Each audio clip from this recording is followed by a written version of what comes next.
avez vos papiers et crayons parce qu'on a un sujet passionnant aujourd'hui, des sujets, dois-je dire.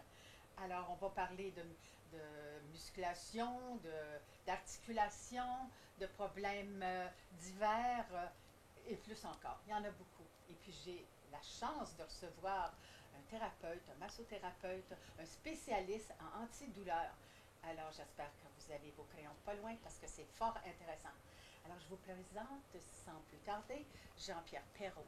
Jean-Pierre, bonjour. Bonjour, Cécile. Pourquoi spécialiste antidouleur? Parce que, comme tu sais, comme thérapeute, les gens qui viennent nous voir, généralement, c'est pour la douleur. Donc, tôt fait dans ma carrière, ça fait 11 ans maintenant que je suis massothérapeute et professeur de yoga. Donc, j'ai essayé d'aider les gens contre la douleur parce que moi-même, j'ai souffert de toutes les douleurs imaginables qu'on peut penser dans le corps humain. En fait, on pourrait toutes les nommer, puis en soustraire deux. Ah oui, Les tendinites, les bursites, les capsulites, tout ce que vous avez entendu en parler. finalement. Tout ce qui est en hit, mais aussi, je n'ai pas de ministre dans le genou droit depuis 31 ans maintenant. J'ai eu des migraines, très fortes migraines pendant presque une année.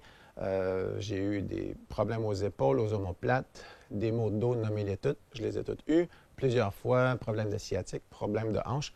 Bref, ça serait trop long de toutes les nommer. Vous pouvez penser à peu près à toutes les douleurs corporelles qu'on peut s'imaginer. Mais le plus beau, c'est que je les ai toutes défaites moi-même.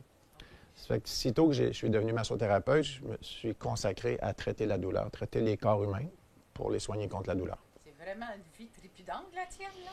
Si tu as eu tout ça. Mais il fallait les avoir pour pouvoir bien les expliquer. Exactement, c'est ce que je crois. Je pense que c'est ce qui fait la force dans ce que je fais dans le quotidien. Et c'est ce qui fait que je peux expliquer, même faire des conférences aujourd'hui dans les entreprises ou ailleurs, pour enseigner aux gens des choses, des concepts tout simples qui les font comprendre leur corps. Parce qu'en fait, on ne peut pas combattre la douleur sans comprendre le corps. Oui, on peut aller se faire masser, on peut aller, le physiothérapeute peut nous donner des exercices et tout ça, mais ce qui nous aide vraiment à traiter la douleur, puis surtout à s'auto-traiter soi-même, c'est de comprendre ce qui se passe au niveau mécanique dans notre corps. Puis c'est ça que j'ai découvert avec les années. Donc, dans les 24 dernières années à peu près. Là. Le moment où j'ai défait ma première douleur, c'était 1995. En juin, j'étais déménageur, puis j'avais mal au dos. Mais j'avais besoin de cet emploi-là, puis il a fallu que je trouve la solution.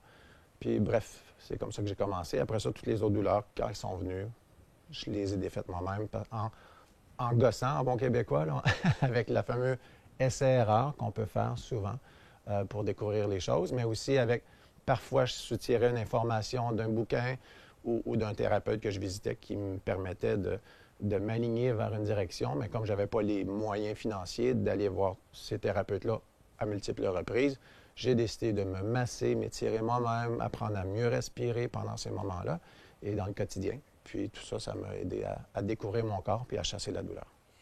Est-ce que la passion et la détermination nous fait oublier notre douleur quand on en a une? Tu sais, je pense aux joueurs de hockey, je pense aux danseurs spéciaux, voyons, qui ont des mouvements spéciaux et qui sont répétitifs. Ouais. Les danseurs de ballet, les gens Oui, qui c'est font ça. de la performance professionnelle. C'est ça. Je dirais que oui, parce que dans l'instant, on peut être un petit peu en euphorie de produire ces efforts-là, ces performances-là, puis ça nous les fait oublier au moment où on fait ces efforts-là. Mais sitôt qu'on s'arrête, le corps va se refroidir, puis là, les inflammations vont augmenter et comme on ne bouge plus, surtout si on est inactif, entre les performances, bien, le corps vient comme se figer. Hein. Nos muscles, c'est comme si nos muscles sont chauds, sont amples, sont souples, puis au refroidissement, les enveloppes des muscles font une rétraction. Donc, ils se rapetissent. Puis là, ça crée un plus grand gradient de pression. Là, je ne vais pas aller trop loin, mais à l'interne des muscles, il va rester plus d'inflammation qui va être emprisonnée dans les tissus. Et c'est ce manque de mouvement des fluides-là qui crée la douleur, en fait. D'où l'inflammation, les tendinites, les bursites, etc. À ce moment-là, ces personnes-là vont voir des thérapeutes comme toi, qui sont spécialistes. Et puis, est-ce que tu leur donnes du travail à faire? Certainement, certainement. Je suis également professeur de yoga, comme je le disais d'entrée de jeu tout à l'heure. Donc, moi, j'ai découvert par le yoga. Au début, j'ai fait ce qu'on appelait de l'anti-gymnastique. Tu as sûrement déjà entendu parler de Thérèse Berthera. Donc, c'est le premier bouquin qui m'a aidé dans mes douleurs en 1995. Ma copine, à l'époque, avait trouvé ce bouquin-là quelque part. Puis, elle me partageait ça parce qu'elle disait, ben regarde, moi, j'ai pas mal, mais je fais ça, puis ça me fait du bien. Donc, j'ai essayé ces choses-là, puis ça m'a effectivement rendu service pour chasser la douleur. Mais ensuite, j'ai décidé d'aller plus loin. Au fur et à mesure que j'incluais des étirements dans mon quotidien qui chassaient mes douleurs, je me suis intéressé au yoga. Donc, j'ai commencé à faire la pratique de yoga. Ma coloc, qui était ma cousine à l'époque, avait un bouquin, une autre fois, un autre livre qui... Oui, c'est les femmes qui m'ont donné tous ces livres-là. Les amis que j'ai autour, c'est des sportifs qui ne lisent pas beaucoup. Bref, tout ça me fait découvrir le yoga. Fait que je suivais des instructions yoga, puis je me disais, ah, celui-là me fait du bien. Donc, je m'apercevais qu'il y a certains mouvements, certains exercices de yoga ou étirements qui, lorsque je le faisais, me faisaient du bien, puis d'autres qui me semblaient encourager la douleur. Donc, j'ai commencé à dissocier ce qui était bon pour moi puis ce qui était moins bon. Puis c'est ce que j'encourage les gens à faire. Lorsque les gens viennent me voir aujourd'hui, après 11 ans d'expérience dans le domaine, malgré mes 55 ans, j'ai fait d'autres choses dans ma vie auparavant, celles-là qui m'ont donné des douleurs, qui m'ont permis de résorber. En fait, ce qu'on doit savoir sur la musculature, c'est que nos muscles, on devrait en prendre soin comme on prend soin d'un enfant. Hein? Un enfant qui a mal, qu'est-ce qu'on va faire? Bien, on va le soigner. Un enfant qui pleure, on va essayer de trouver pourquoi il pleure, puis on va combler ce besoin-là, puis ça va arranger le problème. Bien, le corps humain, c'est pareil. Il y a des muscles qui sont atrophiés avec le temps, hein, quand on ne les utilise pas suffisamment dans la pleine longueur qu'ils ont, les muscles, bien, ils vont s'atrophier avec le temps. Le corps s'adapte. Donc, il s'adapte, mais de mauvaise façon, de façon négative, qui va faire qu'on va avoir une restriction de mouvement. Ensuite, il y a les fluides qui vont moins bien circuler dans ces tissus-là. Le muscle qui est tendu, pareil. Donc, on va répondre aux besoins de la musculature. Le muscle qui est tendu a besoin d'être pétri, point de pression, massage. Et c'est d'ailleurs pourquoi la massothérapie est très bonne pour soigner les douleurs, parce que ça fait circuler le sang. Ah, puis tant que le sang va circuler, moi je dis toujours, le mouvement, c'est la vie, c'est le mouvement. Puis ça commence toujours dans le corps humain par le sang qui circule. Hein. Le sang, c'est ce qui permet la capacité de régénération dans votre corps.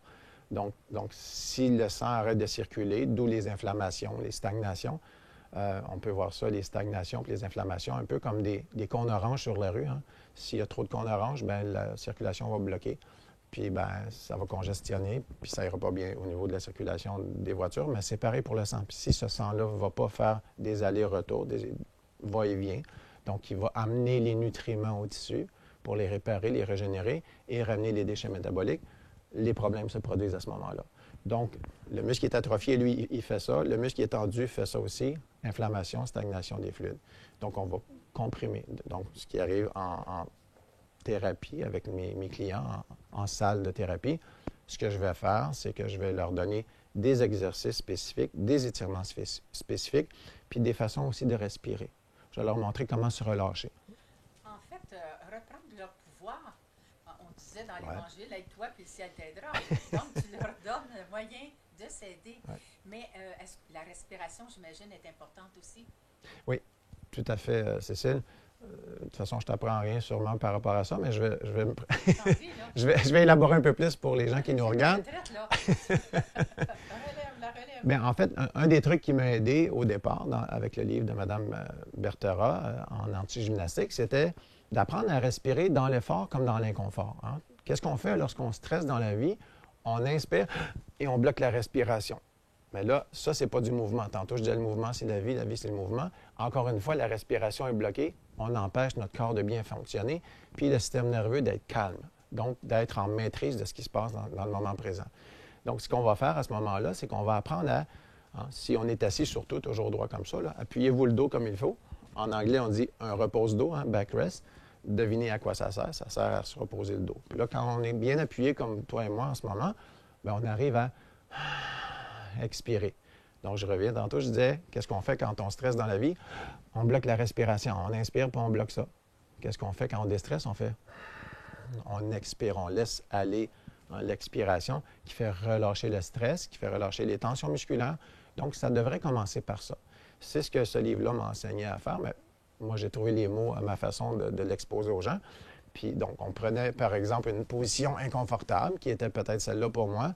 Puis moi, j'avais de la difficulté à m'avancer un peu, fait que je restais appuyé comme ça, puis je respirais. Donc, on se met dans une position qui est peut-être pas plaisante au moment, puis on essaie de relâcher tout, de relâcher même les bras, les épaules, la respiration qui se laisse aller. Puis, tranquillement, on s'aperçoit qu'en se relâchant comme ça, en respirant bien, dans l'action thérapeutique pour les muscles, par exemple, on va s'apercevoir que la tension va se relâcher assez rapidement, beaucoup plus rapidement que si on résiste à bien respirer. Il y a une question que je me disais. Comment la douleur se crée par ignorance? Regarde, je viens de me décroiser la jambe. Je suis sûre que c'est pas bon de se croiser la jambe. Bien, oui. Je vais y aller tout de suite avec la jambe de Cécile. Croiser les jambes, en fait, c'est que... On fait ça automatiquement, non? C'est le trop, oui, c'est ça. En fait, c'est un problème surtout féminin. Je ne veux pas paraître... Non, mais en fait, c'est que souvent, parce que les femmes sont bien éduquées, Oui. hein, surtout les femmes de 40 ans et plus, ont porté souvent des robes, des jupes. Donc, qu'est-ce qu'on fait? Une femme, ça ne s'assoit pas, les jambes toutes écartées comme ça. Ça va s'asseoir plutôt droite, puis comme ça. Comme Ce que ça va faire... Milady, là. Oui, exactement. Comme Milady, là, qui vient se tenir comme ça. Bien, ce que ça fait, c'est qu'est-ce qui amène mes genoux ensemble comme ça? Soit que je croise, soit que je mets comme ça, ou soit que je rapproche les genoux. Dans tous ces cas-là, ça va créer des tensions dans les muscles qu'on appelle adducteurs, ceux-là qui sont entre vos jambes, à partir du bas des genoux jusqu'à l'aine. Donc, ces tensions musculaires-là vont créer des problèmes de type sacro-iliaque et sciatique, principalement. Lombaire également. Donc, tout ça, ça vient en... Ben, tantôt, quand tu me posais la question, pourquoi l'ignorance? Hein? Pourquoi est-ce qu'on crée la douleur par ignorance? Parce qu'on ne connaît pas les choses que je suis en train de vous enseigner là. Donc, qu'est-ce qu'il faut faire? Il faut apprendre à relâcher nos jambes. Il y a des façons féminines de s'asseoir sans avoir les jambes croisées, puis sans avoir les jambes relâchées. Si je croise mes pieds, je ne sais pas si la caméra voit, mais mes pieds sont croisés comme ça, hein, jusqu'au mi-tibia. Puis là, je laisse mes genoux tomber sur le côté. Mes muscles sont relax ici. Les muscles de mon aine jusqu'à mes genoux sont plutôt relax. Si j'ai les pieds écartés puis j'ai les deux genoux serrés, c'est pas mieux. Parce que là, je suis encore une fois en train de tendre les muscles qui sont entre les jambes, qu'on appelle les muscles adducteurs, qui viennent créer les pathologies que je vous ai dites tantôt. Je travaille beaucoup, j'ai travaillé, mais je travaille encore un peu avec les gens âgés, surtout les messieurs, qui ont mal aux genoux et qui se font opérer. Mais là, ils attendent la plaque, ils attendent d'être opérés. Là, ils attendent de plus en plus longtemps. Et puis, mais qu'est-ce qu'on peut leur dire? Parce que rendu à un certain âge, ça n'écoute pas tellement. Oui, c'est sûr que des vieilles habitudes, c'est plus difficile à défaire qu'une nouvelle habitude. J'ai moi-même, en salle de thérapie, je m'annonce comme étant spécialiste antidouleur, traitement et massage antidouleur. Puis j'ai plusieurs clients. Hier, j'en avais 2, justement, qui étaient à 69 et 71 ans. Bien, c'est un petit peu plus long, surtout si c'est des blessures aux jambes. Parce que les jambes, on en a besoin pour fonctionner dans le quotidien. Donc, on revient un peu au problème d'ignorance. C'est que si on les avait enseignés plus jeunes à mieux entretenir notre musculature, à la tenir saine, parce que, je vous l'annonce tout de suite, là, si vous avez mal, pensez tout de suite à vos muscles. Oui, mais c'est le genou, Jean-Pierre, qui me fait mal. Ce sont tes muscles quand même qui causent le problème. Ça, je suis très ferme là-dessus. Ils sont usés, disent-ils. Oui, mais ils sont usés. Oui, ils peuvent être usés. Peut-être qu'avec le temps, justement, si on est plus âgé, on a causé plus de problèmes que si on a 12 ans ou 15 ans, ou 22 ans ou 35 ans. Donc, c'est normal qu'il y ait plus d'usure à ce moment-là, surtout si on a mal utilisé nos muscles. Surtout si tu parles du genou, tantôt, je te disais que moi, je n'ai pas de ménisque, pardon. C'est un accident. Je n'ai pas de ménisque dans le genou droit. En jouant au racquetball en 1988, je me suis déchiré les ménisques, puis on les a enlevés par arthroscopie. Donc, ça fait 31 ans que je n'ai plus de ménisque et je n'ai jamais mal au genou. Et même avant d'avoir cette blessure-là, j'avais souvent ce qu'on appelle le syndrome fémoro-patellaire, la rotule qui fait mal toujours quand on descend ou monte les marches. Bien, j'ai défait ça par quoi? Par des étirements, par des massages de mes muscles aux jambes. Donc, en prenant soin, tantôt je parlais de prendre soin d'un enfant, prendre soin de nos muscles, bien, c'est ça. C'est répondre aux besoins des muscles. Si ton muscle est tendu, bien, tu dois l'étirer. Si ton muscle est plus dense, bien, si tu le touches puis il est sensible, par exemple, si je touche à mes muscles autour de mes genoux en ce moment puis je sens de la sensibilité, nécessairement, mon muscle il va me dire ça. Je vais vous demander de faire une expérimentation à la maison. Touchez les muscles des deux jambes ou d'une jambe en particulier. Poussez avec vos pouces dans certains endroits vos muscles. Pesez avec votre avant-bras, avec votre coude sur la jambe, une jambe, l'autre jambe. Vous allez vous apercevoir qu'il y a des endroits où c'est sensible, il y a des endroits où ça fait mal, puis il y a des endroits où vous ne sentez rien du tout. Pour quelle raison votre corps ferait ça? Parce que votre cerveau ne bouge pas des tours. Comme souvent la science médicale nous dit, tes douleurs, c'est tes muscles qui sont malades.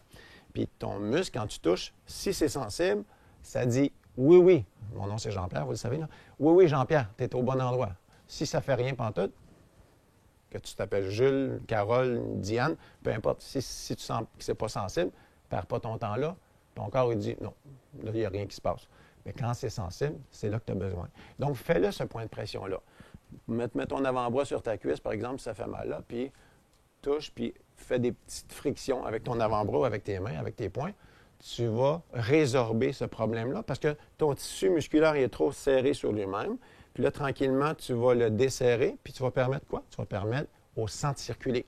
La base de ta santé, capacité de réparation, régénération, ça passe par quoi? Ça passe par le sang, je disais tantôt, qui va et qui vient constamment, qui permet la récupération. Si ça fait mal, c'est que ça ne passe pas bien. Masse-le, cet endroit-là, frotte-le, fais juste un point de pression si c'est trop douloureux, pèse un peu moins fort, puis respire bien. Tranquillement, ça va partir. Autrement, il y a peut-être des étirements qui te serviraient aussi. On dit parfois, tu parles à tes cellules, moi je parle aussi à mes cellules. Je ne sais pas parce Ouais. que je radote, je crois que mes cellules sont intelligentes, Ben oui. que je leur parle. Puis, Pourquoi mais pas? on disait même en bioanalogie qu'il faut aller à la cause bien souvent. Mhm. Et le genou, ça sert à quoi? À plier. Donc, si les personnes âgées ne plient pas devant l'autorité juste pour faire une blague, ben déjà, le genou est trop raide et puis ils font pas assez d'exercice ou ils sont souvent assis. Ouais. Qu'est-ce que tu en penses, hein? Ben, moi aussi, je vois beaucoup tout phénomène de rigidité. C'est autant mental que... C'est hein? ça. Il faut être souple dans la vie, L'attitude tant est importante. musculairement, tant physiquement, que l'attitude mentale. C'est là que je fais un lien avec l'émotionnel, avec tout ce qui est plus abstrait, hein, qui est moins physique, mais qui se projette dans le physique. Hein. Puis je suis d'accord avec toi. Je ne m'y connais pas, par contre. Tu sais, ça, j'en parle pas beaucoup à mes clients parce que c'est pas mon expertise, je ne l'ai pas développé, mais je suis très conscient que ça existe. Hein. C'est pas parce qu'on ne touche pas les choses et qu'on ne les voit pas que ça n'existe pas. Ben c'est ça. Moi, je penserais qu'il y aurait quand même un rapport qui pourrait être assez intéressant à aller visiter de ce côté-là. Ben oui, puis moi, je trouve ça intéressant aussi parce que je me suis cassé le pied, là. Bon, le tibia et le péroné. Mhm. Et ça sert à quoi un pied? À se diriger. Mais je me suis mal dirigée. J'ai été couper mon gazon. C'était pas le temps. J'étais fatiguée. Donc, mauvaise direction, problème physique. Non, le corps dit va te reposer. Ben là, quand t'as dû, ça prend du temps. Maintenant, on parle souvent de mettre de la glace ou de la chaleur. Mhm. À quel moment qu'il faut mettre un ou l'autre? Ou est-ce que c'est mieux les deux?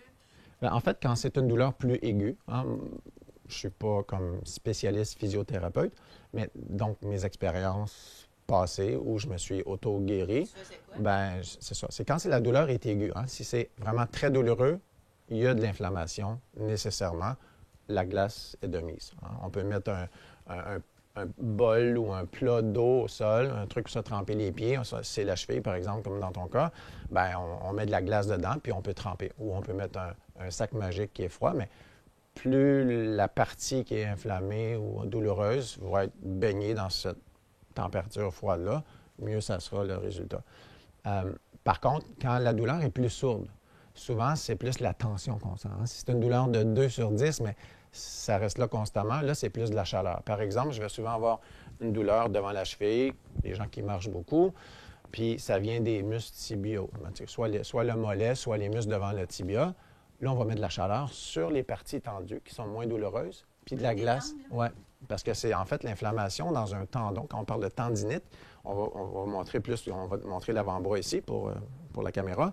Si, par exemple, j'ai mal au coude, bien, le problème d'inflammation au coude, je pourrais mettre de la glace dessus, mais tantôt, tu parlais de source du problème, d'aller voir la cause.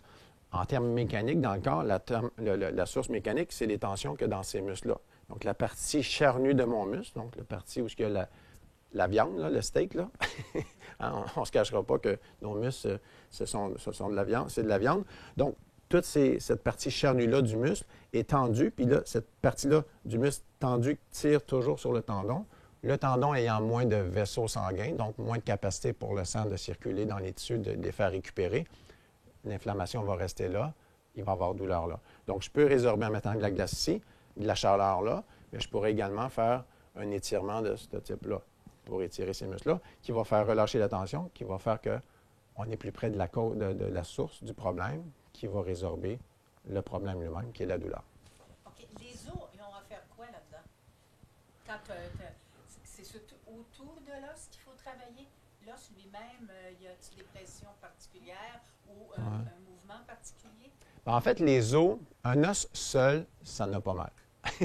Je vous annonce une grosse affirmation ici. C'est usé, là, il ne fait pas mal. C'est autour. Bien, c'est plus dans les articulations qu'on va sentir. Parce que dans l'articulation, il y a du tissu plus mou, qu'on appelle les cartilages. Vous savez, tout le monde, hein, si mon coude, par exemple, pour un exemple visuel, encore une fois, si je fais ça, là où ça plie, dans le coude, bien, nécessairement, il y a des tissus un peu plus mous dans l'articulation, qu'on appelle les cartilages, qui vont faire que l'articulation va rouler. Hein, la boule va rouler dans le socket en bon québécois.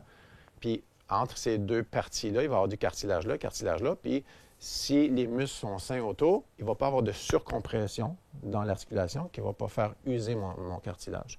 Donc, si c'est l'explication pour ma douleur au genou qui n'existe pas, en fait, que je n'ai pas de douleur.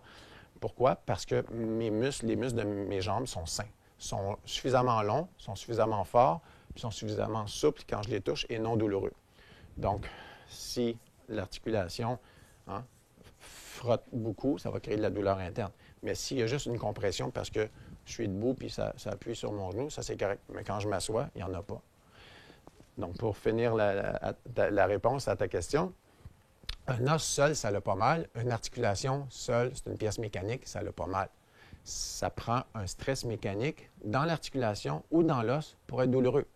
Hein? Je me cogne le gros orteil sur la patte de la table, ça va faire mal. C'est pas un hasard, puis c'est pas mon cerveau ne va pas me dire que c'est à l'oreille que tu as mal. Non, non, c'est au gros orteil. Je me cogne le coude, ça va être là. Je me cogne l'os ici, ça va être là que je vais avoir mal, temporairement. Si la douleur perdure, là, c'est parce que les muscles ont réagi à ce choc-là. Mais c'est vrai ce que tu dis, parce que quand je me suis brisé la cheville, là, les os, mon pied était complètement à l'envers. OK, tant que ça. J'ai essayé de le mettre droit, ça n'a pas marché. Il a fallu que je parte en ambulance, mais je te jure que je n'ai pas eu mal. Même pas l'opération, rien. Donc, les os font pas mal. Ça veut dire autour, là, ça ne va pas affecter? Bien, l'os va avoir mal là, lorsqu'il y a le traumatisme. Hein? Puis le temps que ça dure. Ouais, mais en fait, il y a aussi un phénomène d'engourdissement dans nos... quand il y a un traumatisme. Hein? Parce que là, moi, je parle de deux types de différents... Je vais recommencer la réponse à Cécile qui me demande tu me disais que tu n'avais pas mal, tu n'avais pas eu mal, l'os lui-même. L'os ne va pas faire très mal. C'est sûr que si ça me brise le tibia, parce que j'ai un gros coup, une chute, ça va faire mal pendant là, parce qu'il va y avoir une inflammation. Mais très bientôt, très tôt fait dans le traumatisme, le corps va engourdir la zone. Hein? Il va y avoir comme un engourdissement parce que le tissu nerveux va avoir une surcharge de travail à faire, puis il va l'enlever. C'est sûr qu'après ça, ce qui ferait mal, c'est l'inflammation qu'il y a autour. Souvent, ce ne sera plus l'os pendant très longtemps qui va avoir mal. Ça va être les inflammations autour dans les tissus mous qui vont gonfler les tissus, comme un œdème autour de la cheville, par exemple, qui va faire qu'on a mal parce que c'est gonflé. Mais l'os, il va avoir mal sous le traumatisme, mais après, le corps va engourdir le choc. Puis, si je remarche dessus, là, il pourrait avoir des micro-lésions encore. Là, je vais avoir mal à cause des micro-lésions. Oh, je suis déçue. Je pensais que par la pensée, je pouvais arrêter le mal. Donc, là, il n'y a pas mal. Oh, comment? Non, mais je ne veux pas t'enlever les pouvoirs que tu as. C'est ça, non, je blague. Mais la pensée est très forte. On sait que par l'hypnothérapie, par exemple, il y a des gens qui... on va chez le dentiste, il y a des gens qui, par l'hypnothérapie, vont être gelés, comme on dit. Hein, ils vont avoir eu l'anesthésie locale au lieu de la piqûre parce qu'ils ont une allergie, parce qu'ils ont une intolérance ou ils ne tolèrent pas les piqûres. Bien, il y a des dentistes, par exemple, qui vont faire l'hypnothérapie, qui vont faire que les gens ne vont pas avoir mal puis ils vont se faire la chirurgie au niveau buccal sans douleur. Donc, il ne faut pas sous-estimer la capacité de la pensée non plus à s'abstraire de la douleur. Ils ne veulent pas d'anesthésie, ils peuvent être hypnotisés. Ça va fonctionner. Ouais, ça, moi, je ne l'ai pas vécu, mais j'ai entendu parler de plusieurs cas. Oui, j'ai reçu un psychologue et puis elle nous en a parlé un peu. J'ai la chance de recevoir des gens super intéressants. Ouais. Synergologie la semaine passée. Et puis un spécialiste en antidouleur. Tu penses si je ne suis pas chanceuse? Oui. Alors, mais on me dit que tu enseignes aussi. tu formes des thérapeutes? Oui, j'ai commencé à former des thérapeutes, puis bon, je suis encore, c'est tout nouveau comme projet professionnel. C'est mes clients hein, qui viennent après avoir vu 3, 4, 5, 8, 10, 15 thérapeutes différents, des médecins de toutes sortes, qui ont mal depuis 10 ans, 12 ans, 20 ans, puis qui viennent dans ma salle de thérapie, puis ont réussi à résorber les douleurs en quelques visites. Ils disent, comment est-ce possible, Jean-Pierre, que tous les autres thérapeutes n'ont pas été capables de me soigner? Bien, je reviens à ce que tu me disais tantôt. La douleur égale ignorance. Hein? C'est ce qu'on ne sait pas. Donc, moi, j'ai pas la formation que j'ai formation en massothérapie, puis en yoga, mais j'ai à peu près appris tout ce que je fais en clinique dans mes expériences personnelles. Donc, en répondant aux besoins des muscles. Puis, tout le monde me dit, bien, dans ce cas-là, tu devrais enseigner aux autres thérapeutes. Ou même enseigne à tout le monde, le plus de gens possible, ce que tu sais par rapport à la douleur, puis par rapport au corps humain. Des petits concepts, des petites notions toutes simples qu'on devrait savoir, avec lesquelles on devrait être informé, ou en tout cas enseigné à l'école, éduqué au niveau secondaire au minimum, peut-être même vers la fin du primaire. Des notions sur comment entretenir le corps humain pour le garder sans douleur, puis fonctionnel à 100 %. Ah oui, parce qu'il y a des gens, des amis, des clients qui attendent pour l'opération d'une hanche. Alors, ça prend beaucoup de temps. Fait que, en attendant l'opération, ils peuvent peut-être faire un certain travail sur elles-mêmes. Oui, exactement. Alors, de là, l'importance d'avoir des gens comme toi qui peuvent nous aider en attendant, puis peut-être l'opération n'aura pas lieu. Si vraiment la personne arrive à bien positionner son nerf, son muscle, je ne sais pas trop, là. Alors, mais est-ce que tu en donnes des cours à des gens, là? Mettons qu'il y aurait des gens, là, ici dans la paroisse, là, qui diraient, moi, là, j'attends une opération, mais j'aimerais, on pourrait organiser un petit groupe, puis tu pourrais les aider aussi. Il faut que... Toi, tu es à Montréal, par exemple. Oui, moi, je suis à Montréal, mais en fait, merci d'ouvrir la porte là-dessus, Cécile. Je suis à Montréal, mais j'ai commencé à faire des présentations dans des entreprises, puis je cherche encore plus de gens pour répondre un peu. La mission que je me donne, simple, on va faire ça simple, là. La mission que je me suis donnée dans la vie depuis quelques années, c'est d'éduquer les gens sur un concept tout simple qui est méconnu ou pratiquement inconnu. C'est l'hygiène musculaire. Hein? Vous savez tous c'est quoi la différence entre deux personnes de 60 ans, une qui a les dents pourries dans la bouche ou qui a deux dentiers, parce qu'elle s'est fait tout arracher, puis l'autre personne de 60 ans qui a des dents relativement saines et blanches et qui est fière de les avoir gardées comme ça. Hein? La différence est simple. 2 minutes le matin, 2 minutes le soir, puis une fois par année chez le dentiste. Les muscles, c'est pareil. Ça, on appelle ça l'hygiène dentaire, mais il y a l'hygiène musculaire qui serait comment prendre soin de nos muscles. Donc, on pourrait aller, bien nécessairement, il y a 32 dents dans la bouche, il y a 600 quelques muscles.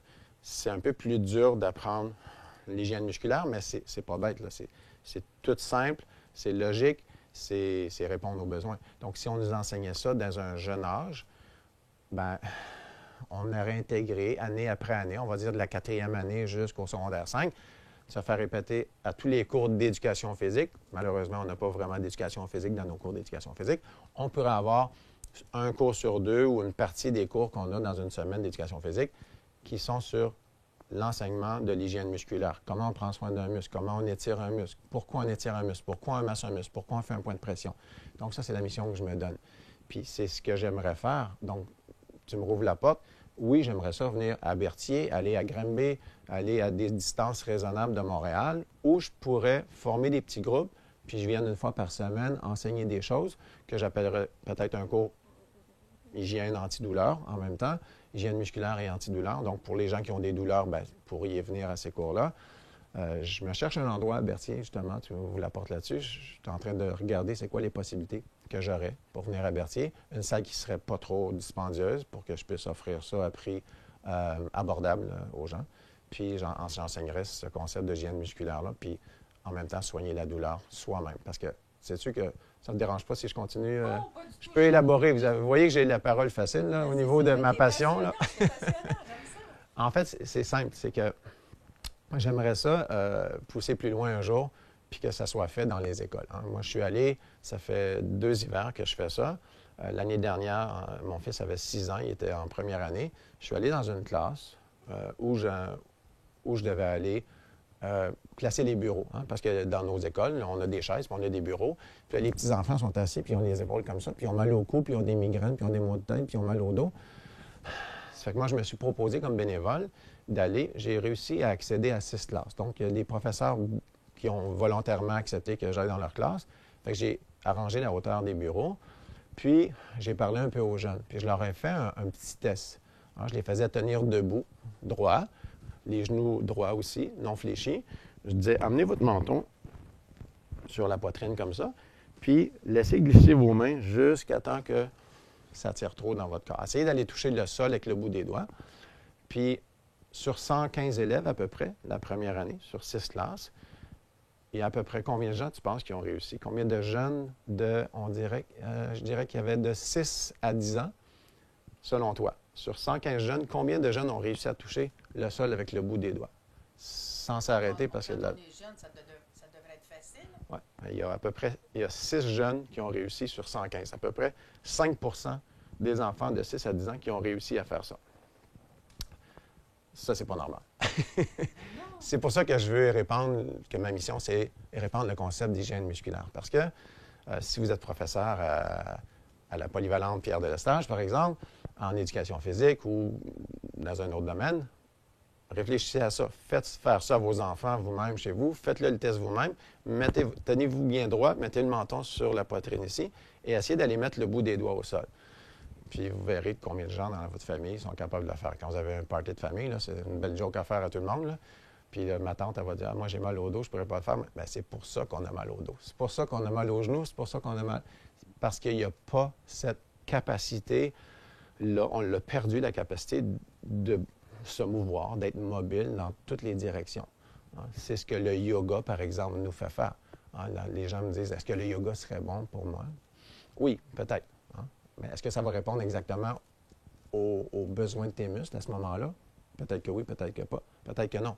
Mais dans l'ensemble, le yoga va nous permettre d'aller chercher plus de mobilité, de découvrir, je peux tourner maintenant le dos de ce côté-là, je peux faire un twist, je peux aller toucher à mes pieds. Donc, graduellement, on va gagner de la mobilité, mais ça ne va peut-être pas répondre à une douleur spécifique au moment où vous allez commencer votre cours de yoga. Oui, c'est ça. Mais je pense, ici, dans un CHSLD, il y a beaucoup de préposés aux bénéficiaires. Elles vont vite, il manque des fois du personnel, elles ont 2 fois plus de charges. Alors, je les ai vues fonctionner et puis je me sentais pas bien parce que je massais les personnes alitées ou dans leur fauteuil roulant. Là. Mais elle n'avait rien. Bien souvent, c'est l'aidante qui est plus en besoin que l'aider parce que lui, il se laisse faire. Puis, mais alors, j'avais apporté, tu te souviens, les chaises à massage. Alors, j'ai dit, écoutez, les filles, dans votre pause, moi, je prendrai pas soin juste ceux qui sont alités. Et j'ai apporté ma chaise de massage et je leur faisais. Mais ça serait important dans les hôpitaux, toutes les infirmières, les préposés aux bénéficiaires qui travaillent dans les urgences. Oui, tout un à fait. petit 5 minutes, 10 minutes sur une chaise pour un mouvement, puis elle pourrait vous expliquer lequel qui fait mal, ce muscle-là qui est endommagé. Là, tu pourrais leur aider à faire le bon mouvement et comment continuer chez elles à donner des devoirs. Hein? On en a eu, nous autres, on les a fait quand on était jeunes. Ouais. Mais là, il faut leur en donner parce qu'ils sont toujours sur leur appareil. Une vieille dame qui commence à trouver que c'est trop.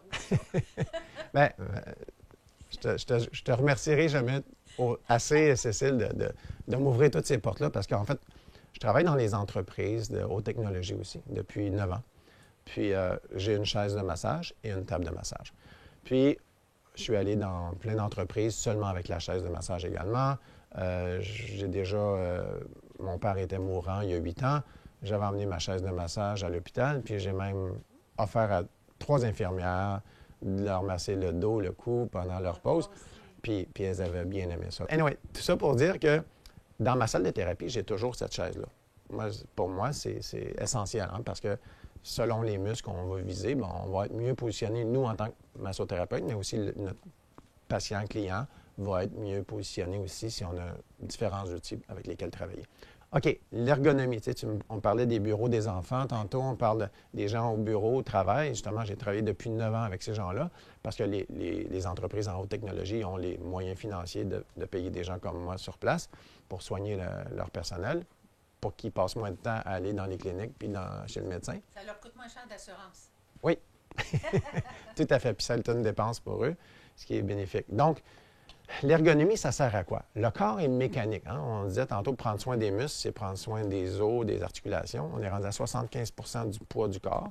Ça, c'est pas mal mécanique. Mais aussi, quand ça va mieux, qu'est-ce qui va mieux? La pression sanguine. Qui dit pression, dit mécanique. Circulation sanguine, on est encore dans la mécanique. La mécanique respiratoire. La respiration, les gens ils disent « Ouais, mais le système respiratoire, Jean-Pierre, c'est ça qui fait la respiration. » Non. La respiration, sans la mécanique respiratoire, exemple qui fait « Qu'est-ce qui fait que je remplis mes poumons en ce moment? » Ce sont mes muscles qui contractent, qui ouvrent ma cage thoracique. Puis quand j'expire, bon, au début, il y a comme un effet élastique qui se referme, mais si je veux pousser plus loin et vider ma respiration complètement, ce sont les muscles qui font ça encore. Donc, on parle de mécanique respiratoire, on parle de mécanique partout dans le corps. Donc, l'hygiène musculaire que je veux répandre dans ma mission, c'est plutôt de l'hygiène biomécanique. On va rester avec ça. Je reviens sur l'ergonomie. L'ergonomie, ça répond à tout ça, à l'aspect mécanique du corps. Donc, c'est meilleure utilisation de notre corps dans une situation donnée. Là, les gens de bureau, par exemple, vont être assis d'une certaine façon qui va être plus ergonomique qu'une autre. Ça sert à ça. Donc, quand les gens vous parlent d'ergonomie, votre ergothérapeute, un ergonome au bureau, tous ces gens-là, les conseils qu'ils vous donnent sont très importants. Donc, suivez-les. Ça va vous aider à faire moins de dégâts avec votre musculature. Parce que la première douleur, premier type de douleur, quand il n'y a pas de traumatisme, vous n'avez pas de chute, pas d'accident, vous ne recevez pas de coups, la douleur apparaît, ça commence toujours par de la fatigue musculaire. Aussi simple que ça. Pensez toujours, une douleur qui apparaît, je ne sais pas d'où ce qui arrive, c'est mon matelas, c'est mon... Non. Douleur musculaire, c'est... La douleur, c'est douleur de fatigue, d'atrophie, de restriction des fluides, de mouvement des fluides. Ça reste mécanique, ça reste la musculature. Pensez toujours à ça quand vous avez une douleur sans traumatisme. Alors, je te demandais, est-ce que le seuil de la douleur se mesure? Le seuil de la douleur. Bien, en fait, selon la médecine moderne, puis je pense que je vais dans le même sens, c'est très personnel. Hein? Un 3 sur 10 pour toi va être un 7 sur 10 pour quelqu'un d'autre, puis va être un 1 sur 10 pour une autre personne. Donc, mais c'est subjectif, oui, mais ça se mesure parce qu'elle est réelle pour toi. Toi, ta douleur, elle est réelle. Quand je dis aux gens, la première chose à savoir par rapport à ta douleur, c'est qu'elle existe vraiment. Hein? Ce n'est pas ton cerveau qui joue des tours. Si vous êtes une femme, écoutez ça, vous avez accouché d'un enfant, vous savez où est-ce que vous avez eu mal quand vous avez accouché. Si vous êtes cogné le gros orteil, le coude, les exemples que je donnais tantôt, vous tombez le genou au sol, comme par hasard, ça va être exactement là où vous êtes tombé que la douleur va apparaître. Donc, elle est réelle. Le problème, c'est que là où la science médicale, puis je suis en désaccord avec ce qui se passe comme information qui est donnée en ce sens-là, c'est qu'on dit qu'après 3 mois, ta douleur devrait être résorbée si tu as eu un traumatisme. Donc, les lésions internes, les petites déchirures qu'on peut avoir lorsqu'on se frappe ou on se brise quelque chose ou on déchire une partie d'un muscle, ça devrait être résorbé après 3 mois. Donc, tu ne devrais plus avoir de douleur. Si la douleur perdure, c'est ton cerveau qui joue des tours. Moi, je vous dis non, non. C'est que si je tombe sur le coude, si je tombe sur l'épaule, si je tombe sur la hanche, j'ai des muscles qui vont réagir à ce traumatisme-là.